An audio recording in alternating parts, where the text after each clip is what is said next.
Pada zaman kemerdekaan, Presiden Soekarno juga seringkali melakukan semedi di dalam Alas Purwo untuk melakukan pertemuan dengan kerajaan gaib pantai selatan, guys. Karena konon terdapat beberapa titik daerah yang menjadi persinggahan Nyi Roro Kidul dan beberapa pengikutnya berupa istana yang besar dan megah. Tidak hanya Presiden Soekarno, bahkan beberapa tokoh nasional seperti Jenderal Sudirman hingga Supriyadi pernah bersemedi di sana.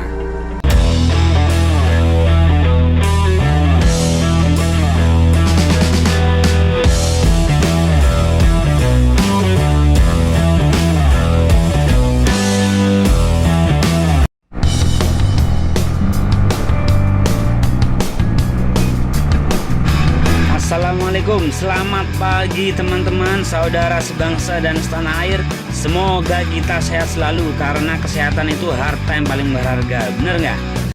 Iya. Makanya jangan lupa kita harus selalu bersyukur setiap waktu, apapun keadaannya. Tapi bagi teman-teman yang sedang sakit, saya doakan semoga segera diberi kesembuhan oleh Allah Subhanahu wa Ta'ala. Amin. Tunggu, hey. Vlog kali ini saya akan menuju ke Alas Purwo. Alas Purwo itu adalah salah satu daerah paling angker di Pulau Jawa.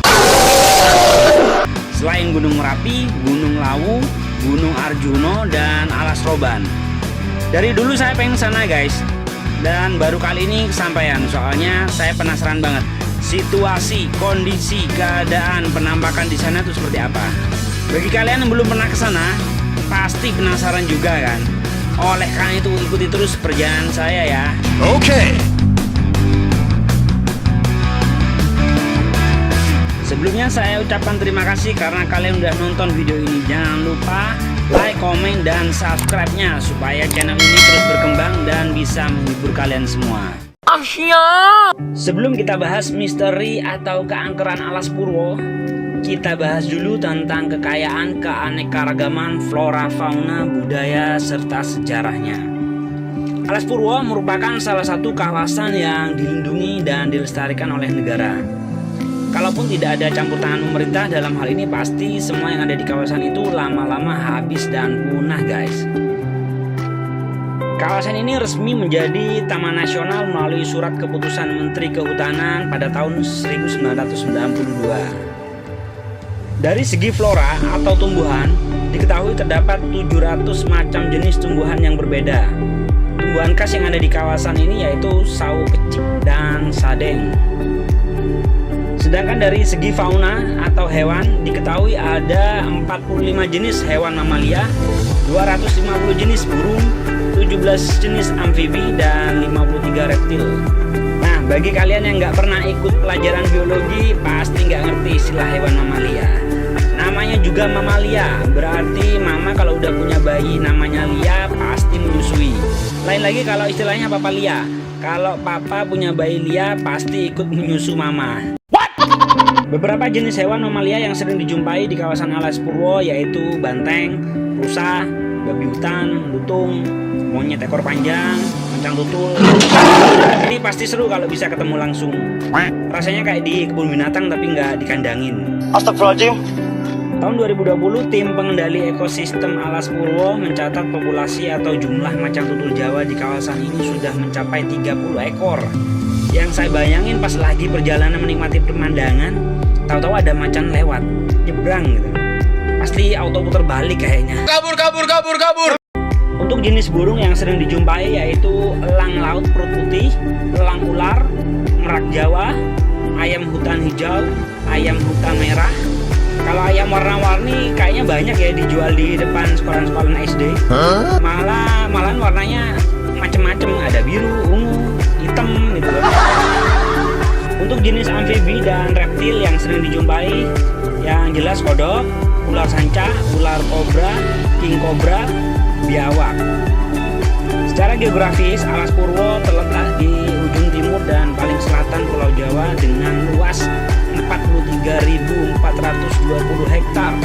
Memiliki topografi yang landai mulai dari 0 sampai 322 meter dari permukaan laut, dengan puncak tertinggi Gunung Linggamanis.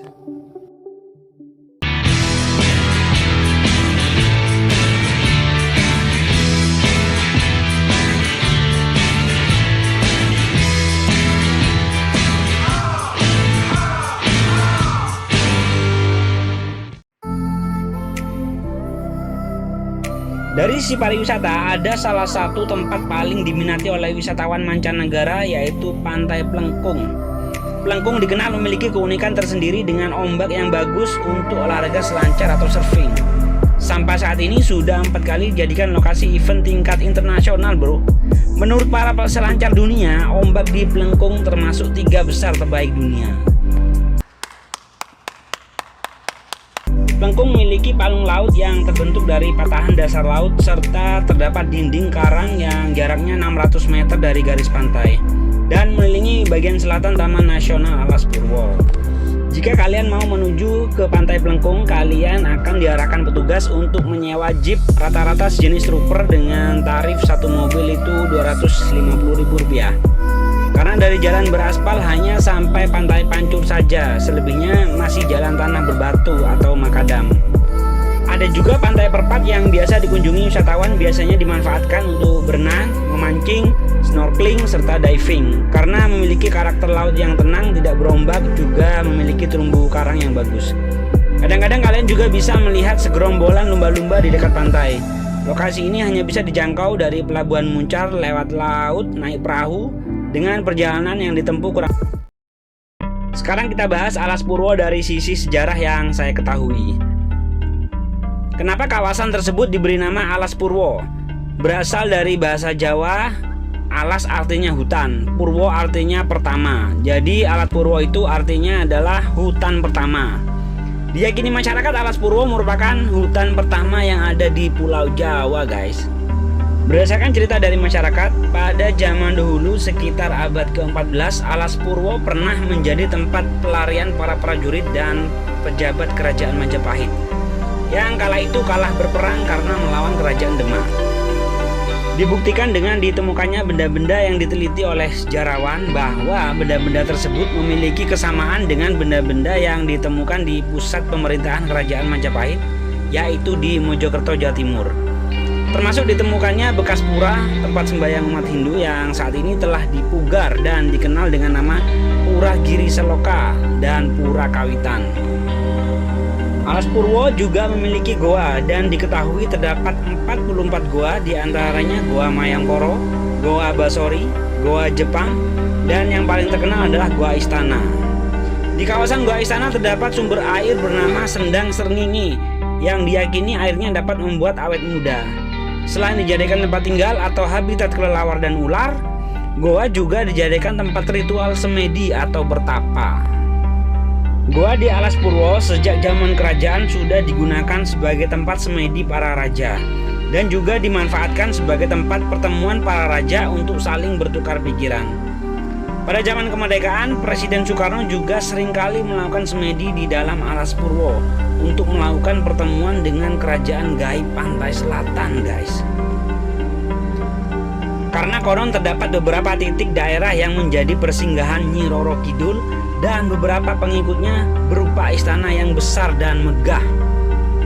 Tidak hanya Presiden Soekarno, bahkan beberapa tokoh nasional seperti Jenderal Sudirman hingga Supriyadi pernah bersemedi di sana.